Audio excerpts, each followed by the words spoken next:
السلام عليكم ورحمة الله وبركاته. ازيكم حبايبي؟ عاملين ايه؟ يا رب تكونوا بخير. وزي ما انتوا شايفين كده معايا النهاردة برضو رحلة جديدة في الامارات. بس لمدينة تانية من مدن الامارات. يعني احنا رايحين العين. الامارات هي كذا امارة. دلوقتي العين تابعة لامارة ابو ظبي، فاحنا دلوقتي رايحين منطقة في ابو ظبي اسمها العين. هي تقريبا بتبعد عن دبي بحوالي ساعة ونص بالعربية يعني. فأنا معرفش بالكيلوهات كام تقريبا. المهم إن تعتبر سفر أو مسافة طويلة، يعني بياخد الطريق وقت طويل. من وجهة نظري أنا معرفش، بس بيتهيألي من أجمل الطرق اللي ممكن تمشي عليها في الإمارات هي طرق العين.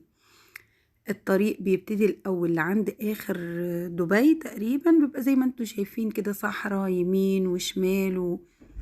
احنا بقى هنا رايحين زيارة سريعة كده في العين، هنروح ونرجع في نفس اليوم. دي زيارة لتقريب يعني الأخت شيخة، اللي هي أختي طبعا وحبيبة قلبي أم سالم، وهي طبعا عمة الولاد زي ما انتوا عرفتوا معانا طبعا خلاص بقى كده. فالمهم رايحين لها زيارة سريعة تالت يوم تقريبا أو ما وصلنا، أو تاني يوم. هو عدى أول يوم في البيت، تاني يوم طلعنا فيه ده اليوم التالت تقريبا، عشان نروح نشوفها يعني، لأن هي ما بتجيش كتير. المهم زي ما انتوا شايفين مشهور بقى طريق العين بالجبال، او مش بالجبال، هي يعتبر صحراء يمين وشمال. الشكل زي ما انتوا شايفين كده معايا. طبعا من اكتر الطرق اللي كنا بنمشي فيها انا وابو علي ايام ما كنا في الامارات هي طريق العين رايح جاي. ومن اكتر الطرق اللي كنا بنحبها سبحان الله، ولينا يعني ذكريات جميلة فيها. هنا كده الولاد في العربية. طبعا محمود بيزهق بسرعة ما بيحبش يقعد في العربية كتير. محمود تقريبا آخره 10 دقايق. لما بيقعد في العربية كتير بيمل، بيزهق بسرعة يعني. والمهم ادينا ماشيين بقى في الطريق معاكم. وهنا كده خلاص دي اليافطة اللي مكتوب عليها طريق العين. مشهورة بقى العين بالمساجد اللي هي التراث القديم، زي ما انتوا شايفين كده الأشكال اللي هي القديمة طبعا. والنخيل، النخل يا جماعة زي ما انتوا شايفين على الطريق كده، كل ما تمشي تقرب من العين كمان كل ما تلاقي النخل اكتر واكتر في العين. هي مشهورة قوي بالزراعة العين والنخيل والعزب اللي هي بتاعت الألبان يعني. فيها مصانع كتير بتاعت الألبان والعصاير والحاجات دي يعني. ففيها ما شاء الله العين فيها الخير وفيها الزراعة كتير، يعني هي مشهورة أكتر بالزراعة والبلح. فالمهم انا بوريكم منظر الجبال هنا، شوفوا عامله ازاي، او الصحراء كده عامله ازاي. فيها جبال عاليه صغيره يعني، مش جبال كبيره. طبعا العين فيها مدن تانية او جنبها مدن تانية. في مكان اسمه الفوعة، هم اساميهم كده، وفي مكان اسمه الهيلي تقريبا. المهم دي بقى العزب اللي انا كنت بقول لكم عليها، ما شاء الله اللي فيها بيبقى الزرع كتير قوي والنخل كمان بسم الله ما شاء الله يعني. والعين مشهورة بأجود أنواع التمر اللي هو البلح عندنا. فهي مشهورة قوي قوي بالتمر صراحة. كده بقى خلاص يعتبر قربنا من حدود مدينة العين يعني. ودي بدأت المباني تظهر معانا. هو على الطريق كله من دبي للعين مفيش سكان، مفيش ناس، مفيش بيوت يعني. لكن هنا كده بدأنا نشوف البيوت ديت. احنا كده خلاص تقريبا دخلنا العين. حتى مكتوب على اليافطة برضو الفوعة والهيلي، دي أماكن موجودة في العين. ده كده بقى بداية النفق اللي بيدخل على مدينة العين يعتبر. المهم أنا خليت لكم الفيديو، قلت تتفرجوا معايا يعني على المناظر الطبيعية اللي موجودة. وطبعا المدينة ما شاء الله جميلة جدا جدا جدا.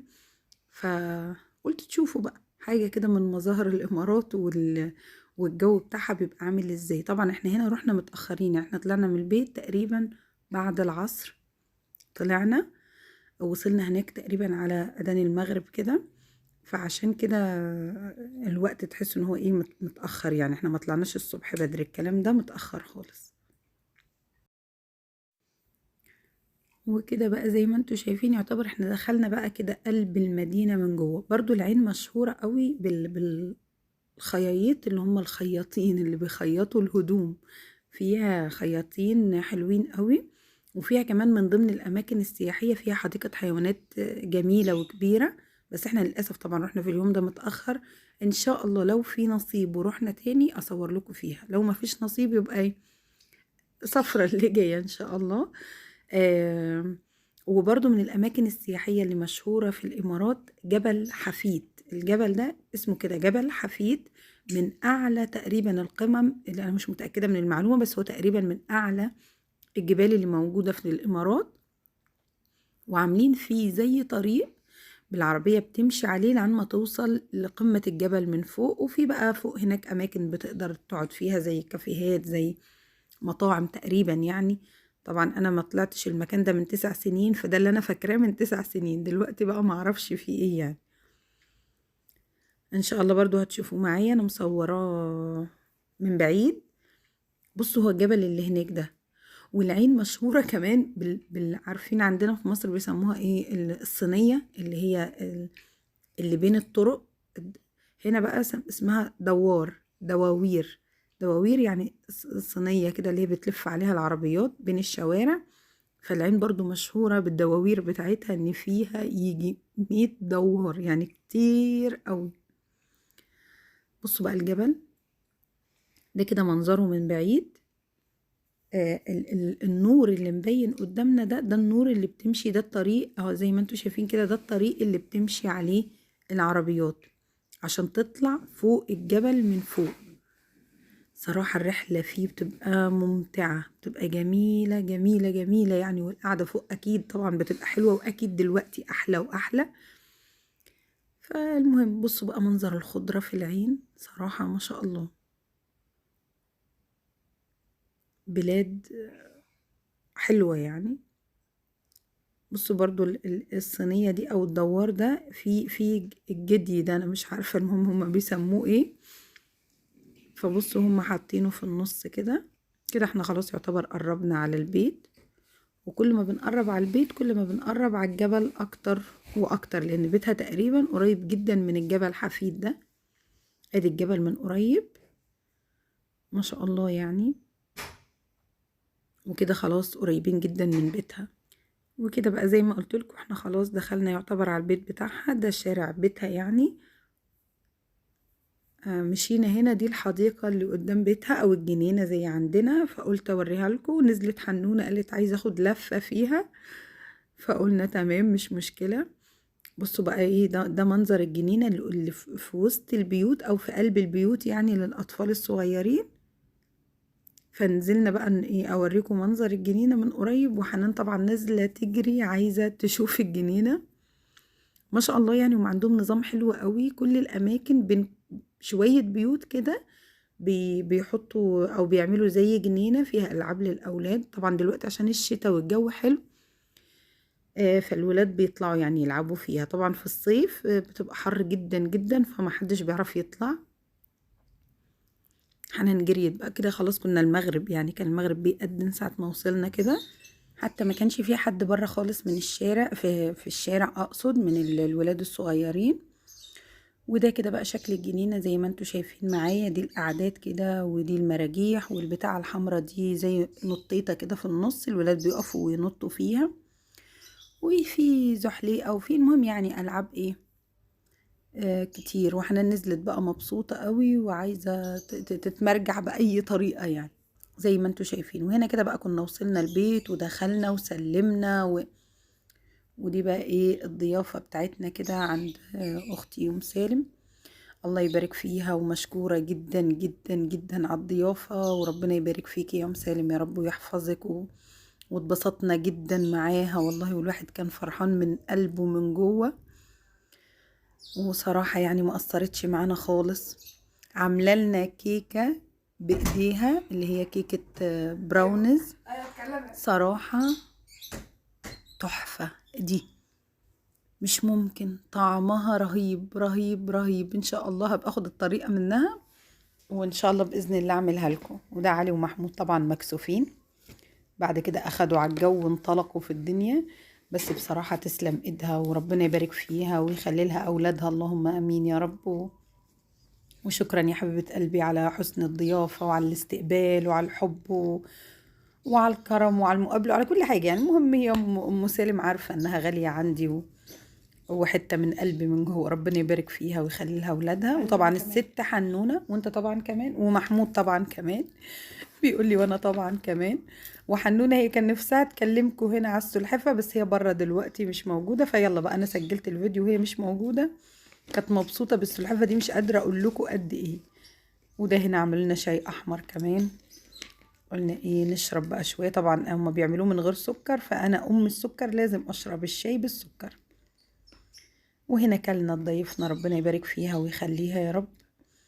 بس اهم حاجة الكيكة، مش ممكن طعمها رهيب رهيب ما شاء الله، تسلم ايديها. وبعدين ام سالم ست بيت شاطرة يعني، ما شاء الله بيطلع من تحت ايديها اكل وحلويات تحفة.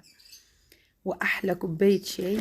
والبنات ولاد بناتها يعني قعدنا معاهم. وسالم حبيبي ربنا يبارك فيه ما شاء الله عليه كبر، ربنا يحفظه. وكانت احلى قعدة واحلى اجواء. وده الدبدوب ده انا شفته عندهم عجبني قوي قوي قوي. انا مش عارفة اسمه ايه يعني، بس المهم انا شفت شكله، فاكراه انا كان في الرسوم او باندا. لا مش باندا ده. وكده بقى بصوا جبل حفيد بالليل كده احنا خلاص يعني خلصنا بقى سهرتنا وقعدنا معاها شوية. وطبعا شيخة كان عندها شغل تاني يوم، فاضطرينا احنا ما نقعدش كتير، بس ساعة ساعتين لان هي حرام برضو عشان شغلها. وجزاها الله خير برضو ان هي ودتنا يعني. ادي بقى بصوا الجبل بالليل بيبقى منظر الشارع. بصوا شارع جبل حفيد، منظر الانوار اللي على الجبل ديت عامله زي زجزاج كده، شكلها بيبقى تحفه. وكان صراحه من احلى الايام اللي احنا بصراحه والله محمود قضينا فيها يوم كان جميل صراحه عندهم في البيت. وربنا يبارك فيها ويخليها ويخلي لها اولادها اللهم امين. وادي بقى كده ادي الدوار بتاعها اهو. فاحنا كده ايه مروحين، او الصينيه يعني اللي في النص دي.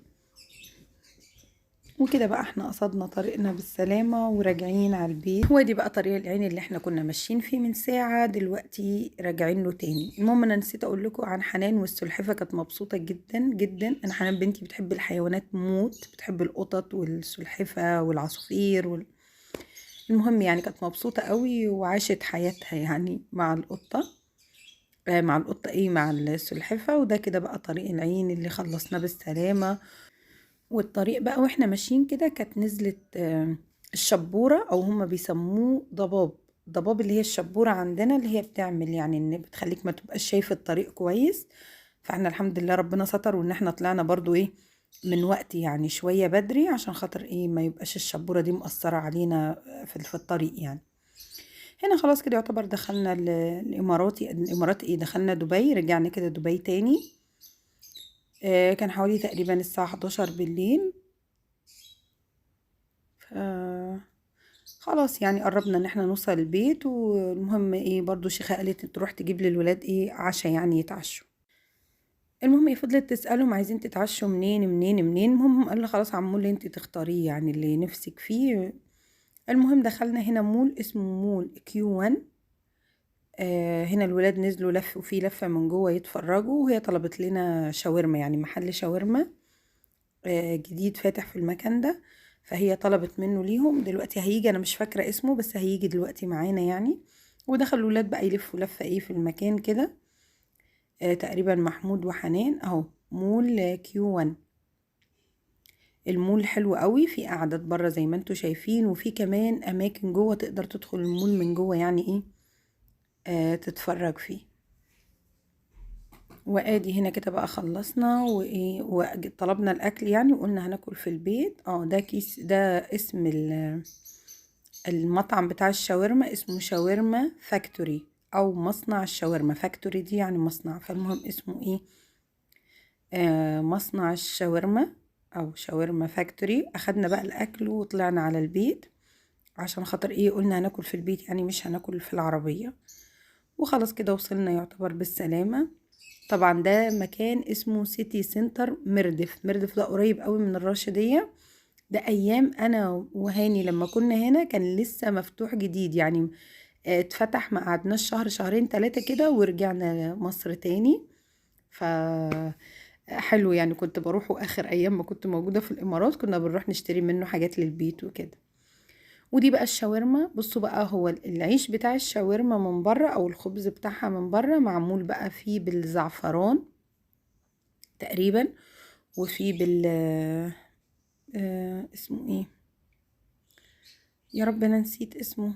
المهم فيه يعني ايه كذا، العيش نفسه ليه طعم مختلف، كل عيش من بره او كل خبزة من بره. ومحمود بيقول لي الافوكادو.